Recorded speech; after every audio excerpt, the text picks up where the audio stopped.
చాలామంది కాంపిటేటివ్ ఎగ్జామ్స్కి ప్రిపేర్ అవుతూ ఉంటారు. కానీ చాలా తక్కువ మంది చదివింది గుర్తుపెట్టుకుంటూ ఉంటారు. మరి చదివింది గుర్తుపెట్టుకోవడం అనేది it is a biggest skill అని చెప్పుకోవాలి. ఎందుకంటే అలా గుర్తుపెట్టుకున్నది రేపు ఎగ్జామినేషన్లో మీరు రీకలెక్ట్ చేసుకొని ప్రాపర్గా ఆన్సర్ చేయగలరు. మరి మీరు చదివింది గుర్తుపెట్టుకోవాలి అంటే ఏం చేయాలో ఈ వీడియోలో చెప్తాను. ఒకసారి వీడియో ఎండింగ్ వరకు కూడా క్లియర్గా చూడండి. ఇది కనుక మీకు వర్కౌట్ అవుతుంది అనుకుంటే ఈ వీడియో కింద వచ్చేసి ఒకసారి కమెంట్ చేయండి. రైట్. ఎస్, ఈ వీడియో మనకి కాంపిటేటివ్ ఎగ్జామ్స్ ప్రిపేర్ అయ్యే వాళ్ళందరికీ హెల్ప్ అవుతుంది. అండ్ మరి ముఖ్యంగా ఇప్పుడు ఏపీఎస్సి గ్రూప్ టూకి చాలామంది ప్రిపరేషన్ స్టార్ట్ చేశారు మొన్న గ్రూప్ టూ రిజల్ట్స్ తర్వాత. మీకు కూడా ఇది ఖచ్చితంగా హెల్ప్ అవుతుంది. మీరు చదివింది మర్చిపోకుండా ఉండాలి అంటే ఏం చేయాలి? ఓకే. ఎస్, సో ఇక్కడ నేను కొన్ని టిప్స్ చెప్తాను చూడండి. ఫస్ట్ ఏంటి అంటే మనందరం కూడా బుక్స్ చదువుతూ ఉంటామండి. ఓకేనా? ఒక బుక్లో ఫర్ ఎగ్జాంపుల్ ఒక చాప్టర్ చదివాం, ప్రియంబుల్ అనే ఒక చాప్టర్ చదివాం అనుకోండి. చదివిన తర్వాత చాలామంది ఏం చేస్తారు అంటే నేను ఒక చాప్టర్ చదివేశాను అని చెప్పేసి ఆ బుక్ క్లోజ్ చేసి ఇంకా ఎంటర్టైన్మెంట్ వైపు వెళ్తూ ఉంటారు. ఆ యూట్యూబ్ ఇన్స్టాగ్రామ్ ఏదో ఒకటి చూస్తూ ఉంటారు. అలా కాకోకుండా ఫస్ట్ టిప్ ఏంటి అంటే మీరు చదివింది ఎంతవరకు గుర్తుంది అని మీకు తెలియాలి అనుకుంటే మీరు యాక్టివ్ రీకాలింగ్ చేయాలన్నమాట. యాక్టివ్ రీకాలింగ్ అంటే ఏంటి? వన్స్ మీరు ఒక పుస్తకంలో ఒక టాపిక్ చదివిన తర్వాత దాన్ని మళ్ళీ మీరు చదవుకోకోకుండా అసలు చదివింది ఎంతవరకు గుర్తుంది అని చెప్పేసి మీరు రీకలెక్ట్ చేసుకోవడానికి ట్రై చేయాలి. కాబట్టి ఇమీడియట్గా బుక్ క్లోజ్ చేసి మీరు ఏం చదివారో అది కంపల్సరీగా ఒక రఫ్ నోట్స్ తీసుకొని రాయడానికి ట్రై చేయండి. ఖచ్చితంగా ప్రతి ఒక్క ఆస్పిరెంట్ యొక్క పెన్ను ఏదో ఒక పాయింట్ ఆఫ్ టైంలో అక్కడ ఆగిపోతుంది. ఎందుకంటే అది సైకాలజీ అంతే. మనం చదివింది 100% ఎవరికి కూడా గుర్తుండదు. ఆ టైంలో కనుక మీరు మళ్ళీ ఒకసారి బుక్ తీసి ఓకే నేను ఇది మర్చిపోయాను అని చెప్పేసి మళ్ళీ చదివితే అది మీకు ఎప్పటికీ గుర్తుండిపోతుంది అనమాట. So this is active recalling. Next ఏం చేస్తారు అంటే మీకు ఆ టాపిక్ మీద ఇప్పుడు ఒక బేసిక్ అవగాహన వచ్చేసింది. స్పేస్డ్ రివిజన్ అనమాట. అంటే మనం రివిజన్ రివిజన్ అనేది ఇప్పుడు కొంతమంది స్టూడెంట్స్ ఒకలాగా చేస్తారు, ఇంకో కొంతమంది ఇంకొకలాగా చేస్తారు అనమాట. సో ఇది టూ టైప్స్ ఉంటుందండి. ఒకటి ఎలా చేసుకోవచ్చు, ఇవాళ మీరు ఒక టాపిక్ చదివారు లేదా ఒక సబ్జెక్ట్ చదివారు, మళ్ళీ ఎవరైనా కానీ మనిషి అన్నాక మర్చిపోతూ ఉంటాడు. గుర్తు పెట్టుకోవాలంటే ఏం చేయాలి? మళ్ళీ ఒక 7 days తర్వాత మీరు ఏం చదివారు అనేది ఒకసారి రీకలెక్ట్ చేసుకోవడానికి ట్రై చేయండి. మళ్ళీ ఒక 15 days తర్వాత మళ్ళీ ఆ టాపిక్ ఒకసారి చూడండి. మళ్ళీ 30 days తర్వాత అదే అదే టాపిక్ ఒకసారి రివిజన్ చేసుకోండి. అలా చేయడం వల్ల ఏంటంటే స్పేస్డ్ రివిజన్ చేయడం వల్ల మీకు ఇక్కడ మల్టిపుల్ రివిజన్స్ అయిపోతున్నాయి. సో దట్ మీరు ఆ చదివిన సబ్జెక్టు ఆ చదివిన టాపిక్ ఎప్పటికీ మర్చిపోకుండా ఉంటారు అనమాట. ఓకే. ఇది సెకండ్ థింగ్. థర్డ్ థింగ్ ఏంటి అంటే చాలామందికి తెలియని విషయం ఏంటి అంటే మనం చదివిన సబ్జెక్ట్ ఏదైతే ఉంటుందో అది మన ఫ్రెండ్స్కి ఎక్స్ప్లెయిన్ చేసినా లేదా మన పేరెంట్స్కి ఎక్స్ప్లెయిన్ చేసినా లేదా మన ఒక మిర్రర్ ముందు మీరు కూర్చొని మీకు మీరు ఎక్స్ప్లెయిన్ చేసుకుంటే అది చాలా బాగా గుర్తుంటుంది. అంటే మనం చదివింది ఒక ఎత్తు అయితే మనం చదివింది వేరే వాళ్ళకి చెప్పాలి అంటే ఇంకా బాగా చదువుతాం మనం. ఎందుకంటే వేరే వాళ్ళకి చెప్పాలి అంటే నేనేమన్నా తప్పులు చేస్తానేమో అని చెప్పేసి ప్రాపర్గా చదువుకొని చెప్తారు కాబట్టి అది మీకు ఎప్పటికీ గుర్తుంటుంది. రైట్.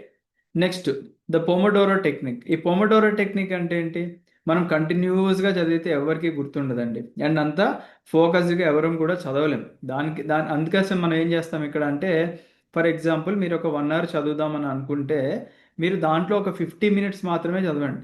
ఇంకొక 10 minutes రెస్ట్ తీసుకోండి.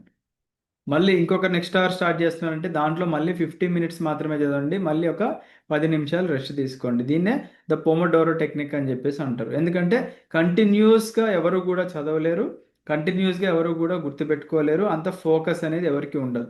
మెయిన్లీ కాంపిటేటివ్ ఎగ్జామ్స్ ప్రిపేర్ అవ్వాలి. నెక్స్ట్ ఏంటి? ప్రిపరేషన్ ఫేజ్లో మీ యొక్క ఫోన్కి దూరంగా ఉండాలి. చాలామంది చేసే మిస్టేక్ ఏంటి అంటే మీకు ఏదైనా ఒక డౌట్ వచ్చింది. ఫర్ ఎగ్జాంపుల్ నోమోఫోబియా అనే వర్డ్ మీరు వెతుకుదామని అనుకున్నారు. ఓకే. లేదా పాలిటీలో ఏదైనా కొత్త పదం వచ్చిందండి. ఫర్ ఎగ్జాంపుల్ ఏదైనా ఒక పదం వచ్చింది, మీకు తెలియని పదం వచ్చింది, దాని గురించి మీరు వెతుకుదాము అని అనుకున్నారు. అనుకొని ఫోన్ తీస్తారు. ఫోన్ తీసినప్పుడు పైనే నోటిఫికేషన్లు ఉంటాయి. ఎవడో ఇన్స్టాగ్రామ్లో మెసేజ్ చేస్తాడు, యూట్యూబ్ వీడియో ఏదో సజెషన్ వస్తుంది, ఫ్లిప్కార్ట్ అమెజాన్ వాటి వాటి నుంచి ఏదో ఒక నోటిఫికేషన్స్ వస్తే అవన్నీ ఓపెన్ చేస్తారు. ఓపెన్ చేశాక సడన్గా గుర్తొస్తుంది మీకు, అరే నేను ఇంతసేపు టైం వేస్ట్ చేశాను ఒక 50 నిమిషాలు అని చెప్పేసి ఈ ఫోన్ క్లోజ్ చేసేసి మళ్ళీ చదువుదాం అనుకుంటే అప్పుడు మళ్ళీ గుర్తొస్తుంది. మీరు చేయాల్సిన పని ఏంటి? అరే నేను ఒక వర్డ్ వెతుకుదామని చెప్పేసి ఫోన్ తీశాను, ఆ పని తప్పించి మిగతా పనులన్నీ చేశాను అని చెప్పేసి మీరు అనుకుంటారు. సో ఇలా టైం వేస్ట్ అవ్వకుండా ఉండాలి అంటే stay away from your smart phone, మీకు ఏదైనా డౌట్ వచ్చింది అనుకుంటే ఒక పేపర్ మీద నోట్ డౌన్ చేసుకోండి. మొత్తం సెషన్ అయిపోయిన తర్వాత ఒక 10 minutes ఆ డౌట్స్ క్లియరింగ్ కోసం పెట్టుకోండి. లేదనుకుంటే ప్రిఫరబ్లీ ల్యాప్టాప్ ఉంటే మీ దగ్గర అది ఇంకా బెటర్ మీకు, సో దట్ కొన్ని డిస్ట్రాక్షన్స్ నుంచి అయినా మనం బయటపడతాం. Next, mock test. Importance of mock test మనకి చాలా ఇంపార్టెంట్ అండి. ప్రతి కాంపిటేటివ్ ఎగ్జామ్కి ప్రిపేర్ అయ్యే వాళ్ళు ఖచ్చితంగా మాక్ టెస్ట్ రాయాలి. మాక్ టెస్ట్ అనేది ఏదో సరదాగా రాయకోకుండా, మాక్ టెస్ట్ అనేది మీ యొక్క మెయిన్ ఎగ్జామినేషన్ యొక్క రిహార్సల్. ఇప్పుడు పెద్ద పెద్ద స్టేజ్ పర్ఫార్మెన్స్లు చేస్తూ ఉంటారు మనకి. ఆ స్టేజ్ పర్ఫార్మెన్స్ డైరెక్ట్గా చేస్తారు అనుకున్నారా? డైరెక్ట్గా ఎవరు చేయరండి. మీరు ఎంత పెద్ద స్టార్ తీసుకున్న ఇండియాలో ఏ ఒక్క పర్సన్ కూడా, మీరు ఎన్నో స్టేజ్ షోలకో లేకపోతే ఎన్నో ప్రోగ్రామ్స్కి వెళ్తూ ఉంటారు కదా, డైరెక్ట్గా వచ్చి చేస్తారు అనుకున్నారు వాళ్ళు? ఒక 1 week ముందు లేదా 15 days ముందు నుంచే వాళ్ళు రిహార్సల్స్ చేస్తూ ఉంటారు. అక్కడ అన్నీ మనకి ఆ స్టేజ్ మీద వాళ్ళు డైరెక్ట్గా పర్ఫామ్ చేయడము, లేదా అక్కడ సౌండ్ సిస్టమ్ ఎలా వస్తుంది, లైటింగ్ ఎలా వస్తుంది, ఈ యొక్క ఆ particular time, for example event night ఉందనుకోండి, వాళ్ళు కూడా ఆ నైట్ పర్టికులర్ టైంలోనే చేస్తారు. ఎందుకంటే చేసేటప్పుడు ఏమైనా ఇబ్బందులు ఎదురుతున్నాయి, ఇవన్నీ కూడా మనకి రిహార్సల్ చేసేటప్పుడు తెలుస్తుంది. ఇన్ ద సేమ్ వే మీకు examination time for example 10 AM to 1 PM అనుకోండి, మీరు కూడా అదే టైంలో మ్యాక్సిమం టెస్ట్ రాయడానికి ట్రై చేయండి. ఎందుకంటే ఇప్పుడు కొంతమంది స్టూడెంట్స్ ఈవినింగ్ టెస్ట్ రాసే అలవాటు ఉంటుంది, ఈవినింగ్కి అలవాటు పడతారు. ఎగ్జామినేషన్లో మార్నింగ్ టెస్ట్ పెట్టారనుకోండి, మార్నింగ్ మీకు ఆ ట్రావెల్ టైం, ఫర్ ఎగ్జాంపుల్ సడన్గా హెడ్ ఏక్స్ రావడం ఇలాంటివి వస్తూ ఉంటాయి. కాబట్టి మాక్ టెస్ట్ అనేది సేమ్ మనకి ఎగ్జామినేషన్ సిలబస్లో, ఐ మీన్ నోటిఫికేషన్లో మెన్షన్ చేసిన టైం ప్రకారమే మ్యాక్సిమం రాయడానికి ట్రై చేస్తే అది మీకు ఖచ్చితంగా ఎగ్జామినేషన్స్కి హెల్ప్ అవుతుంది. ఇది ఒకటి గుర్తుపెట్టుకోండి. Next, error analysis. ఇప్పుడే మీరు ఏదైనా మాక్ టెస్ట్ రాశారు ఇంట్లో కూర్చొని, ఏదో రాసేసాం కదా నాకు దాంట్లో టాప్ మార్క్స్ వచ్చినాయని చెప్పేసి మీరు వెళ్ళిపోకోకుండా, మీరు ఎక్కడ మిస్టేక్స్ చేశారు అనేది వాటి మీద మీరు అనాలిసిస్ చేసుకోవాలి. ఓకేనా?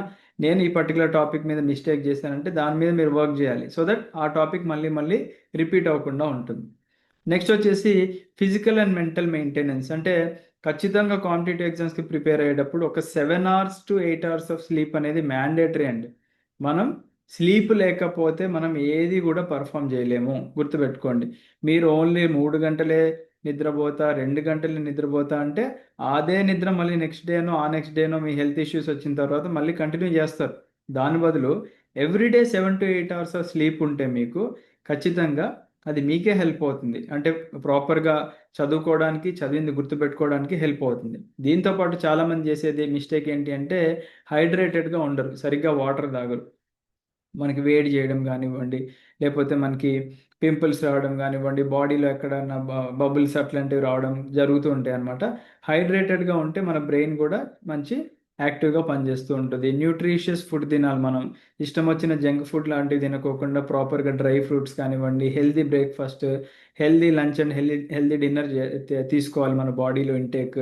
అండ్ అలాగే ఎక్సర్సైజ్ కూడా చేయాలి. మార్నింగ్ కొంతమందికి యోగా అలవాటు ఉంటుంది, కొంతమందికి మెడిటేషన్ అలవాటు ఉంటుంది, కొంతమందికి రన్నింగ్ ఆర్ జాగింగ్ అలవాటు ఉంటుంది. సో కంపల్సరీగా కాంపిటేటివ్ ఎగ్జామ్స్కి ప్రిపేర్ అయ్యే వాళ్ళందరూ కూడా ఫిజికల్ అండ్ మెంటల్ ఫిట్నెస్ అనేది ఉండాలి. ఇది ఉంటేనే మీరు ఏదైనా చేయగలరు. ఓకేనా? మీరు ఫిజికల్గా ఫిట్ లేకపోయినా, మెంటల్గా ఫిట్ లేకపోయినా కాంపిటేటివ్ ఎగ్జామ్స్కి యూఆర్ అన్ఫిట్. సో ఖచ్చితంగా గుర్తుపెట్టుకోండి, ఇవన్నీ ఉంటేనే మనకి ఒక ర్యాంకర్ అనేవాడు బయటకు వస్తాడు. బీట్ అమ్మాయి కానీ అబ్బాయి కానీ. మీరు చూడండి రీసెంట్గా మన టాపర్స్ కూడా వాళ్ళు చెప్పిన ఇంటర్వ్యూస్ చూడండి, లేకపోతే ఆ, మీరు చాలామంది టాపర్స్ ఇంటర్వ్యూస్ చూస్తూ ఉంటారు కదా. ఇప్పుడు ఫర్ ఎగ్జాంపుల్ నిన్న నిన్న చేసిన ఇంటర్వ్యూ ఉంది మనకి, సత్యశ్రీ గారు. తను ఒక మాట చెప్పారు, సార్ నేను ప్రతిరోజు లైవ్ క్లాసెస్ అటెండ్ అయ్యాను సార్, ఏ రోజు కూడా నేను క్లాసెస్ మిస్ అవ్వకుండా అని చెప్పేసి అన్నారు. అంటే ఇక్కడ మనం తెలుసుకోవాల్సిన మోరల్ లేదా నీతి ఏంటి అంటే తను కన్సిస్టెన్సీ మెయింటైన్ చేశారు. ఓకే. నెక్స్ట్ ఇక్కడ ప్రియాంక రెడ్డి గారు ఒక మాట చెప్పారు. ప్రియాంక రెడ్డి గారి స్ట్రాటజీ ఒకటి ఉంది, ఇంట్లో ప్రిపేర్ అయ్యానని చెప్పేసి, ఇంట్లో ఉంటూ నేను నియర్ బై స్టడీ హాల్కి వెళ్ళానని చెప్పేసి. తర్వాత మనకి ఇక్కడ గీతిక గారు ఒక స్ట్రాటజీ ఉంది, తను హైదరాబాద్ వెళ్తే నాకు టైం అంతా వేస్ట్ అయిపోయిందని చెప్పేసి మళ్ళీ తను ఇంటికి వచ్చి ప్రిపేర్ అయ్యాను, test series multiple test series రాశాను, వాటిని అనాలిసిస్ చేసుకున్నాను అని చెప్పేసి. ఇక్కడ మనీష్ సార్ ఒక వీడియో చేశారు, దాంట్లో మనకి ఇక్కడ ఆల్రెడీ 5 times నేను ఫెయిల్యూర్ని చూశాను, ఆ ఫెయిల్యూర్ నుంచి బయటికి రావడానికి ఏం చేశాను అని చెప్పేసి ఇలా వీళ్ళందరూ ఇంటర్వ్యూస్ చేశారండి మన దాంట్లో. వీళ్ళంతా ఆ, అంటే ఏం మిస్టేక్స్ చేశారో ఆ మిస్టేక్స్ నుంచి నేర్చుకొని బయటకు వచ్చారు. కాబట్టి ఇప్పుడు సక్సెస్ఫుల్గా మనకి రీసెంట్గా Group 2 క్రాక్ చేయడం జరిగింది. ఇన్ ద సేమ్ వే మీరు కూడా అదే కన్సిస్టెన్సీ, అదే ఎఫర్ట్స్ పెట్టండి, నేను చెప్పిన టెక్నిక్స్ అన్నీ ఫాలో అవ్వండి. ఖచ్చితంగా మీకు గుర్తుంటుంది. ఇంకొక సింపుల్ టిప్ కూడా ఒకటి చెప్తానండి ఈ వీడియో ఎండింగ్లో. దానికన్నా ముందు ఒక చిన్న ఇన్ఫర్మేషన్. మీరు ఒకవేళ మన విఐపి లెర్నింగ్ యాప్ డౌన్లోడ్ చేసుకోకపోతే ఇమీడియట్గా డౌన్లోడ్ చేసుకోండి. డౌన్లోడ్ చేసుకొని ఇక్కడ మీరు స్టోర్ సెక్షన్కి వస్తే APSC group 2 prelims plus mains అనే కోచింగ్ స్టార్ట్ చేశాము. సో ఇంట్రెస్ట్ ఉన్న వాళ్ళు కోచింగ్ జాయిన్ అవ్వచ్చు. సెల్ఫ్గా ప్రిపేర్ అవుదాం అనుకునే వాళ్ళ కోసం ఈ వీడియో అండి. సెల్ఫ్గా ప్రిపేర్ అవుదాం అనుకున్న వాళ్ళు ఇక్కడ ఏం చేస్తారంటే, మీరు ఇక్కడ కంటెంట్ సెక్షన్లోకి వెళ్తే మీకు ఒక టైం టేబుల్ ప్రిపేర్ చేశామండి. ఇక్కడ 2026 గ్రూప్ 2 175 డేస్ స్టడీ ప్లాన్ అనేది ప్రిపేర్ చేశాం కదా. సో దీంట్లో మీకు గ్రూప్ 2 ప్రిలిమ్స్ అండ్ మెయిన్స్ 175 డేస్లో ఎలాగ ప్రాపర్గా షెడ్యూల్ చేసుకొని చదవాలనేది మనం ఇక్కడ మెన్షన్ చేశాము. సో ఖచ్చితంగా మీకు ఈ టైం టేబుల్ హెల్ప్ అవుతుంది. మీరు కనుక ఈ టైం టేబుల్ రెగ్యులర్గా ఫాలో అయితే మీకు ఒక గ్రూప్ 2 జాబ్ కంపల్సరీ వస్తుంది. ఎందుకంటే మనకి కాంపిటేటివ్ ఎగ్జామ్స్కి కావాల్సింది ఏంటండి? మోటివేషన్ కాదు, డిసిప్లిన్ కావాలి. ప్రతి ఒక్క ఆస్పిరెంట్కి మోటివేషన్ కాదు. మోటివేషన్ ఏముందండి? ఇవాళ మోటివేటెడ్గా ఉంటారు, రేపు మోటివేట్ ఉంటారు, మళ్ళీ డిమోటివేట్ అవుతారు. కానీ డిసిప్లినే మిమ్మల్ని కాపాడుతుంది. సో డే 1 నుంచి మీరు స్ట్రిక్ట్గా ఈ టైం టేబుల్ ఫాలో అయితే ఖచ్చితంగా మీకు ఒక గ్రూప్ 2 జాబ్ అనేది వస్తుంది. ఓకే. అండ్ మనం కూడా ఏపీఎస్సి గ్రూప్ 2 కోచింగ్ స్టార్ట్ చేసాము. ఇన్ కేస్ ఒకవేళ సెల్ఫ్ ప్రిపరేషన్ మాకు ఇబ్బంది అవుతుంది, మాకు ప్రాపర్గా మెంటర్స్ లేరు అనుకునే వాళ్ళకి మనం APSC group 2 prelims plus mains coaching start చేసామండి. దీంట్లో డైలీ లైవ్ క్లాసెస్ ఉంటాయి. లైవ్ మిస్ అయితే రికార్డింగ్ క్లాస్ ఉంటుంది. 100% సిలబస్ కవరేజ్ ఉంటుంది. టెస్ట్ సిరీస్ మనకు బోత్ సబ్జెక్ట్ వైజ్ అండ్ అలాగే full length test series for both prelims and mains మనం ఇస్తున్నాము. కరెంట్ అఫైర్స్ కూడా ఇంక్లూడ్ చేసి సబ్జెక్ట్తో పాటు చెప్తాము and separate current affairs classes కూడా చెప్పడం జరుగుతుంది. CPT classes, computer proficiency test classes కూడా దీంట్లోనే మనం ఇంక్లూడ్ చేస్తున్నాము with a validity of 15 months and A free validity extension if needed. It's my discretion completely. ఓకేనా. అండ్ పర్సనలైజ్డ్ మెంటర్షిప్ కూడా అండి. అంటే ఒక స్టూడెంట్ ఎక్కడ ల్యాగ్ అవుతున్నాడు అనేది కూడా మనం పర్సనల్గా మానిటర్ చేయడం జరుగుతుంది. మనకి క్లాసెస్ 15th Feb నుంచి స్టార్ట్ అయింది. అంటే 15th ఒక ఓరియంటేషన్ అయిపోయింది, 16th ఎకానమీ ఓరియంటేషన్ అయ్యి ఒక టూ క్లాసెస్ కూడా అయ్యాయి. ఇవాళ ఈవినింగ్ కూడా మనకి పాలిటీ ఓరియంటేషన్ ఉంది, తర్వాత హిస్టరీ ఓరియంటేషన్ కూడా ఉంటుంది. ఓరియంటేషన్ ఫాలోడ్ బై క్లాసెస్ ఉంటాయి. 20th ఫిబ్రవరి కన్నా ముందు రిజిస్టర్ అయిన వాళ్ళందరికీ కూడా ఒక 5,000 ఎక్స్ట్రా డిస్కౌంట్ ఇస్తున్నాము. ప్లస్ ఈ ఫ్రీ స్టడీ ప్లాన్ కూడా మీకు లభిస్తుంది అనమాట. అంటే you're paying 14,999 plus taxes. You'll get complete APSC group 2 prelims plus mains coaching. ఓకేనా. సో మనకి ఇక్కడ కనిపించే టాపర్స్ అందరు కూడా వాళ్ళు కూడా మన క్లాసెస్ రెగ్యులర్గా ఫాలో అయ్యారు.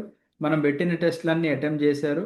ఆ టెస్ట్ల నుంచి వాళ్ళు మిస్టేక్స్ ఏవైతే చేశారో వాటిని మళ్ళీ రెక్టిఫై చేసుకున్నారు. కాబట్టి ఇప్పుడు గ్రూప్ 2 ఆఫీసర్స్ లాగా ఉన్నారు. మీరు కూడా ఆ మిస్టేక్ చేయకోకుండా ఉండాలి అని అనుకుంటే డెఫినెట్గా మీరందరూ కూడా కష్టపడాలి. కష్టపడితేనే ఉద్యోగం వస్తుందండి. చదివింది ఇంపార్టెంట్ కాదు, ఆ చదివింది ఎంతవరకు గుర్తుంటుంది, ఎంతవరకు గుర్తు పెట్టుకుంటున్నాం అనేది ఇంపార్టెంట్.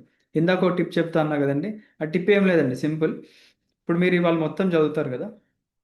ఫర్ ఎగ్జాంపుల్ నేను మార్నింగ్ 9 o'clock నుంచి 12 o'clock వరకు చదువుకున్నాను అనుకుందాం.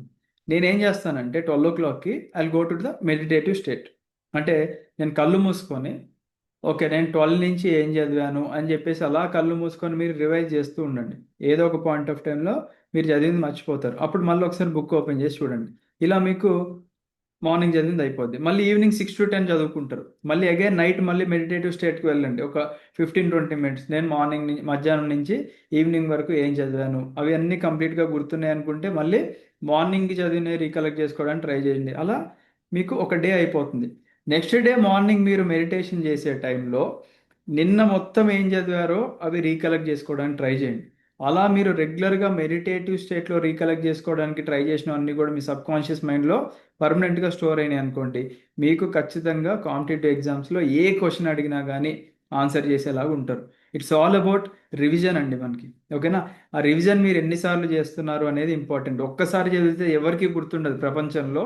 నేను ఒకటేసారి చదివాను, ఇన్ని పుస్తకాలు చదివాను, నేను ఎగ్జామ్లో రాసేస్తాను అంటే అవన్నీ ఉత్తమ మాటలు. ప్రాక్టికల్గా ఆలోచించండి. కాంపిటేటివ్ ఎగ్జామ్స్లో మనకి ఒక కాన్సెప్ట్ నుంచి క్వశ్చన్లు ఇస్తారు, అవే క్వశ్చన్లు ఇస్తారు, బట్ కొద్దిగా ట్విస్ట్ చేస్తారు. ఆ ట్విస్ట్ చేసిన క్వశ్చన్లు కూడా మీరు ఆన్సర్ చేయగలిగితే ఇక్కడ మీరు గెలిచినట్టు. అలా ఆన్సర్ చేయాలంటే ఏం చేయాలండి? మనం మల్టిపుల్ టైమ్స్ రివిజన్ చేసుకోవాలి, మల్టిపుల్ టైమ్స్ రీకలెక్ట్ చేసుకోవాలి. మనం బ్రెయిన్కి పని చెప్పాలి. ఇక్కడ బ్రెయిన్కి పని చెప్పాలి అంటే ఏం చేయాలి? బ్రెయిన్కి రెస్ట్ ఇవ్వాలి. బ్రెయిన్కి రెస్ట్ ఇవ్వాలి అంటే ప్రాపర్ స్లీప్ ఉండాలి, ప్రాపర్ వాటర్ ఉండాలి, ప్రాపర్ ఫుడ్ ఉండాలి. ఇవన్నీ ఉంటేనే మనకి వర్కౌట్ అవుతుంది. అంతేగాని ఏదో ఉత్తుత్తిగా పోయి నేను నా కాంపిటేటివ్ ఎగ్జామ్స్ ఇట్లా చదివితే ఇట్లా వచ్చేస్తుంది అనుకుంటారు. అవన్నీ ఉత్తమాటలు. అట్లా చదివితే అట్లా వచ్చే ఎగ్జామ్ కావండి ఇవన్నీ. కష్టపడిన వాళ్ళకే మనకి జాబ్లు వస్తాయి. కష్టపడుకోకుండా టైం పాస్ చేస్తే ఎవరికీ రావు ఉద్యోగాలు. సో అది గుర్తుపెట్టుకోండి. ఇంకేదైనా డౌట్స్ ఉంటే మీరు ఇక్కడ 8985237565 నెంబర్కి కాల్ చేయండి. Thank you. Have a great day. జై హింద్.